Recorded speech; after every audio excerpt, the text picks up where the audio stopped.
claiming they own my property for their new airport project. What would you do if you discovered the one legal loophole that could save your home and expose a corrupt scheme threatening your entire community? The phone rang as I was making dinner. Ms. Reynolds? I'm sorry to inform you that your Uncle Derek has passed away. I dropped my wooden spoon, splattering tomato sauce across my new white kitchen tiles. Uncle Derek was my last living relative. He left you his entire estate, the lawyer continued, including the 20-acre farm outside Meadowvale Heights. I never expected to own farmland at 35. I work in marketing, for goodness sake. I barely keep my houseplants alive. But the next day, as I stood on that sprawling property with its weathered red barn and endless fields, something inside me shifted. Your uncle refused every offer to sell, the lawyer explained, handing me a thick folder. Even when they built Sycamore Gardens right next door. Sycamore Gardens, the fancy neighborhood where I bought my townhouse last year. The irony wasn't lost on me. These are the property deeds, water rights, and boundary maps, she said. Derek was very particular about keeping these organized. That night I couldn't sleep. I sat on my back porch, staring at the distant silhouette of my new barn against the starlit sky. Farm. My farm. What would I even do with it? My doorbell rang at exactly 7:30 the next morning. I opened it, still in my pajamas, to find a woman with perfectly styled silver hair and 3 men in expensive suits standing on my doorstep. Sarah Reynolds? The woman's smile was tight, practiced. I'm Eleanor Watson, president of the Sycamore Gardens Homeowners Association. May we come in? Before I could answer, it swept past me into my living room. Eleanor perched on the edge of my couch like she was afraid to touch it. We understand you've inherited Derek Reynolds' property, she said, opening a leather portfolio. We'd like to make you an offer. One of the men, introduced as Harold Freeman from the town council, slid a document across my coffee table. We're prepared to offer you $750,000 for the entire parcel. I nearly choked on my coffee. That's less than half what it's worth. Eleanor's smile didn't waver. Her uncle let that land go to waste for years. You're being more than generous. Something about her tone made my skin crawl. I dealt with enough pushy executives in my career to recognize the tactic. I need time to think about it, I replied calmly. Eleanor stood abruptly. We don't have time, Sarah. The Sycamore Gardens Regional Airport project begins next week. Airport. I felt like I'd been slapped. Airport. The board voted unanimously last month, she said, as if explaining to a child. Her uncle's farm is the final piece we made for the runway extension. A plane roared overhead, flying much lower than seemed normal. That's my property, I said, my voice steadier than I felt. You can't just build on it. Eleanor's smile turned cold. Actually, we can. Check your HOA agreement, Section 47B. All properties adjoining Sycamore Gardens fall under our expanded jurisdiction for community improvement projects. She handed me a blue folder. Our final offer expires tomorrow at noon. Be reasonable, Sarah. I don't want to fight the entire community on this. After they left, I called in sick to work and drove straight to my uncle's farm. Construction vehicles were already lined up along the road. Workers in yellow vests were placing survey stakes in NY fields. I parked my car and marched toward them, waving my arms. Hey, what are you doing? A worker looked up, confused. Land. This is private property, I shouted, pointing at the stakes. Who authorized this? We have permits, he said, pulling out his phone to show me digital copies. Signed by the town council and HOA yesterday. Yesterday, before they even made me an offer, I yanked one of the stakes from the ground.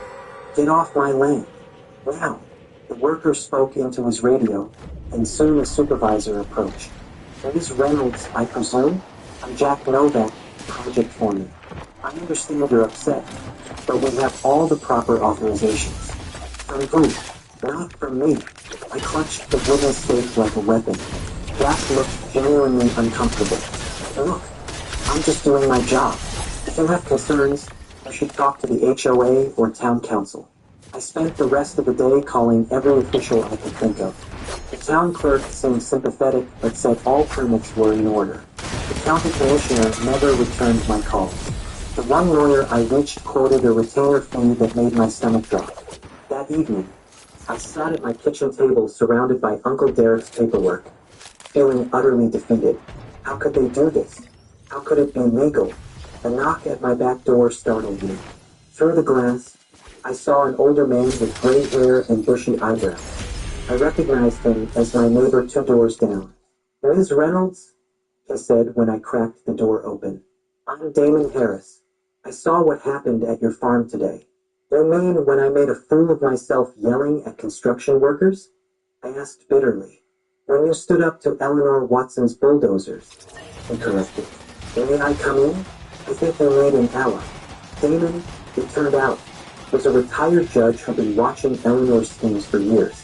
"She runs the HOA like her personal kingdom," he explained, examining my uncle's papers. "Her husband owns half the commercial real estate in town, and her son-in-law's construction company just happens to win every development bid. But an airport?" I asked. "That's so extreme." "It's not about transportation," David said grimly. "It's about money. Once that land is rezoned for commercial use, its value multiplies tenfold. The noise will drive down residential property values, and Watsons will swoop in to buy everything cheap." I pushed my hair back from my face. "What can I do? I can't afford to fight them." Damon adjusted his glasses, studying the HOA agreement Eleanor had left. "Every legal strategy has a weakness," he murmured. "They just need to find Eleanor's." I worked past midnight, digging through every document. I was ready to give up when Damon pulled out an ancient property survey from Uncle Derek's file. "Here, look at this," he said, voice suddenly animated. "The property line doesn't match current county records." I leaned over to look. "What does that mean?" "It means," Damon said, eyes twinkling, "that we need to check the original deed against the HOA incorporation documents." 3 hours and 2 pots of coffee later, we found it. A tiny detail buried in 40 years of paperwork. When Uncle Derek bought the farm in 1978, the previous owner had joined the newly formed HOA. But Derek had never signed the updated agreement when the HOA expanded its jurisdiction in 1995. "The HOA has no authority over your land," Damon whispered, hands trembling with excitement. "Eleanor's entire airport project hinges on a document your uncle never signed." Just as dawn broke across my kitchen window, my phone buzzed with a text from an unknown number. "Eleanor bribed the county inspector. Airport isn't up to FAA safety codes. I have proof. Meet me at the old mill at noon. Come alone."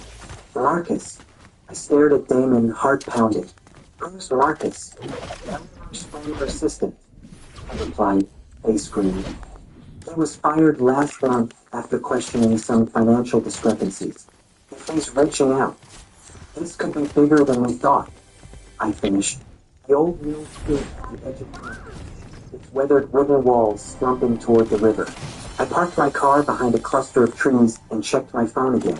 No more messages from the mysterious Marcus. "Hello," I called, pushing open the creaking door. Dust particles danced in the sunbeams streaming through broken windows. "Anyone here?" The shadow moved in the corner. A man stepped forward, thin, nervous, with darting eyes and rumpled clothes. "Ms. Reynolds." His voice was barely above a whisper. "I'm Marcus Dawson. Thank you for coming. You said you have proof about the airport?" I asked, staying near the door. Marcus glanced anxiously out the window before pulling a USB drive from his pocket.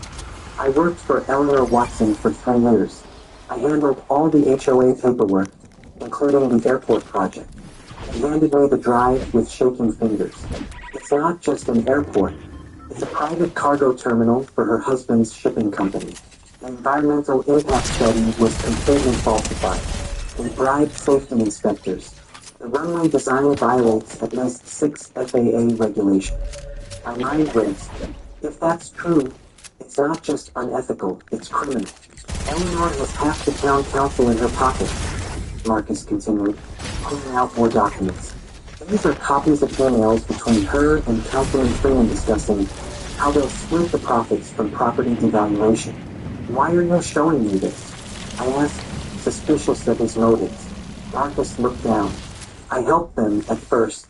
I didn't ask questions when Eleanor told me to backdate documents or adjust writing minutes.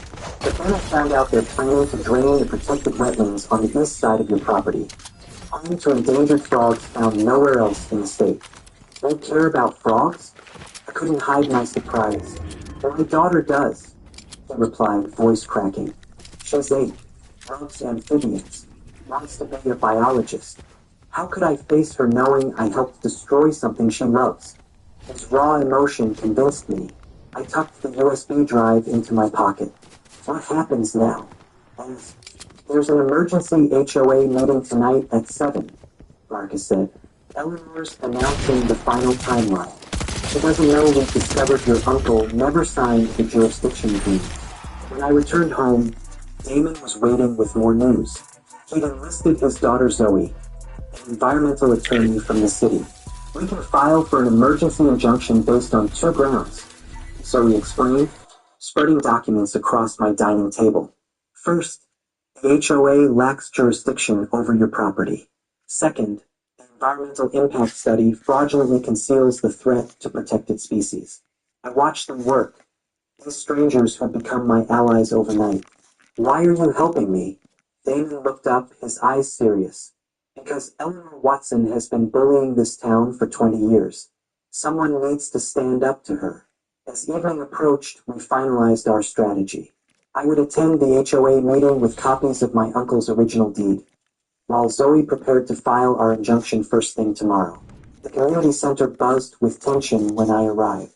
At least 50 neighbors packed the room, some looking curious, others concerned. I recognized Thomas Wilkins, who complained about my garden gnomes last month, and Cynthia Patel, whose wind chimes drove me crazy on breezy nights. Eleanor stood at the podium, resplendent in an expensive blue suit, flanked by Councilman Freeman and Jack, the construction foreman. As you know, she began, the Sycamore Gardens Regional Airport project enters its final phase tomorrow, and we begin clearing the old Reynolds property at dawn. She clicked to a slide showing architectural renderings of a gleaming airport terminal. This facility will put our community on the map, she continued smugly. Property values for homes along the main access road will increase by up to 20%. I couldn't help myself. What about the homes near the runway? The ones that will have cargo planes flying overhead at all hours? What happens to their value? Every head turned toward me. Eleanor's smile hardened. Miss Reynolds, how nice of you to join us. I understand you've declined our generous offer for your property. I declined because it wasn't yours to take, I replied, standing up. My uncle's farm is not under HOA jurisdiction, and never has been. The room fell silent. Eleanor laughed dismissively. That's absurd. The property is clearly listed in our records. I opened my folder and pulled out the key document. My uncle never signed the 1995 expanded jurisdiction agreement. The previous owner did, but that obligation didn't transfer when my uncle purchased the property. I handed copies to several nearby neighbors. The HOA has no legal authority to seize my land for any project, let alone an airport that violates FAA safety regulations. Councilman Freeman stepped forward, face flushed. These are serious allegations, Ms. Reynolds. Where exactly did you get your information? From the county recorder's office, I replied calmly, where public records are available to anyone who looks. The room erupted in confused chatter. Thomas Wilkins stood up. Eleanor, is this true? Does she own that land free and clear? Of course not, Eleanor snapped. This is a desperate attempt. The community fund. We've already invested millions in this